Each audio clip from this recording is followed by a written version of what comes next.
Hi, I'm Nathan, and this is the 2025 UGA Precast Prestressed Concrete Bridge. All of you know about it? We're making a girder for a bridge.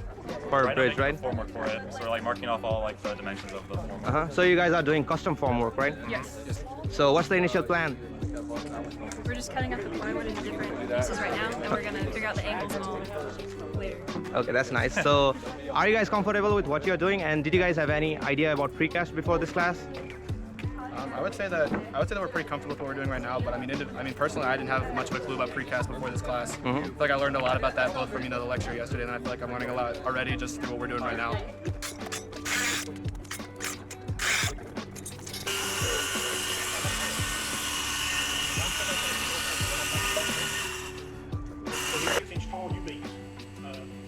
We have a decent idea of what we're doing, Okay. so I'm pretty confident in our team and our ability to perform. So today we're continuing our work on our prestressed concrete girder that's going to go in the overall bridge project. Our project supervisor recommended that we don't have right angles. Initially, we had an I-beam with right angles within our formwork. But he recommended we don't have right angles, so we ended up trying to work around that. We added some diagonals to that, and hopefully next class we're going to be able to add the pre-stress and start that process as well. How does the beam work in conjunction with the band cast, with the other beams, with the topping? So it all comes together. So if you've got any questions. You just go on the website, create a free student account, and you can download the manual for free. So right now we are working on creating our pre-stressed concept here with our wires. We're planning on pre-stressing all four, and we're going to harp the middle wire. Oh, why did you guys use this thing? So for the wood, this is so for the concrete to not come out. We're going to put silicone in here eventually, but this is just helping put it in place. And when I first started out this lab, me and probably most of my peers didn't know what pre-stress was. We didn't know the intricacies that go on with inside a precast concrete beam. But we've learned now from this lab that there's wires that are going through, and they are designed to kind of almost create a bend, and so that when the pressure is applied, it's more becomes even. And here, we have our rebar placed within. We're gonna have to remeasure a little bit here and there, but for the most part, it's good. And we are pulling down certain cords or certain cables, and we have tools over here that are tightening to stress the concrete. And we will be tightening these cords, tightening these cables, as we pour, before we pour the concrete. And after the concrete is poured and hardened, we will cut the cables and have a pre-stressed beam. Pre-stressed precast beam. Alright, so some more of the details. The hardest part was trying to work within the form. As you can see, it's kind of tight inside. So getting all our rebars, tying it, keeping the right distance. Once we connect it to the bent cap, one of the challenges is trying to get the dowel rod that goes from the cap up into the girder. So we use a little 1-inch PVC pipe, and this is the elastomeric bearing pad, which will be sitting under it. And this is where the PVC pipe will come in and have a void for us to put the rebar up into it once we put it all together. So. Good. We're good. Oh.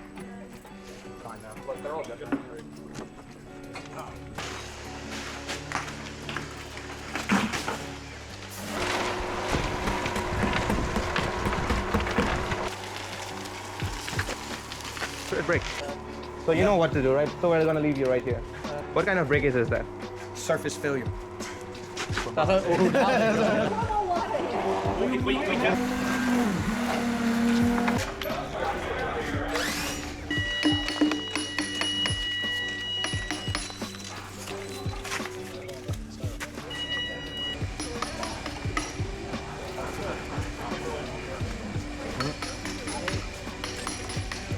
All right, this is good.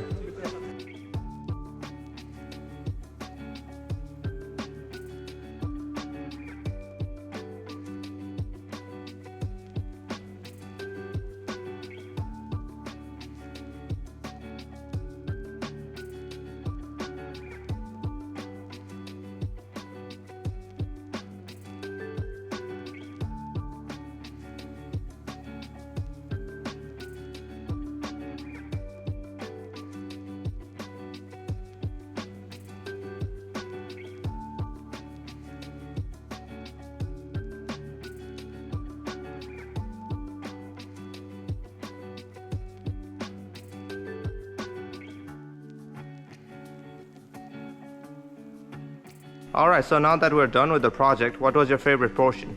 My favorite part of the project was the erection process, where we got to use the crane above to fit all the pieces together like a large Lego set and make a very strong bridge. All right, now that we learned that it was fun, what did you guys learn through it?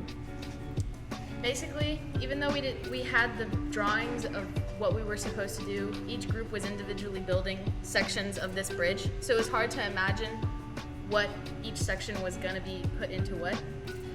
So after the erection process, it made it a lot easier to visualize what we were supposed to be doing. We secured the beams to go across with these tie rods that go deep into the foundation of the building, and then we used bearing pads that allow for horizontal movement. Yeah, and for the deck panels up here, we had shear pockets and shear rods that were extruding from the girders.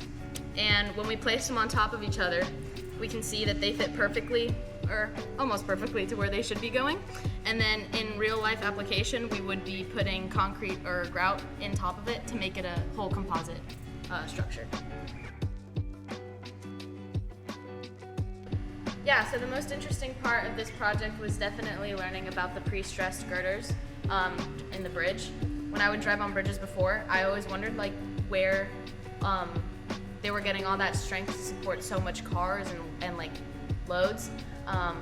But now working on this project, I definitely noticed the slight curve on a bridge, and you could tell that it's from being pre-stressed.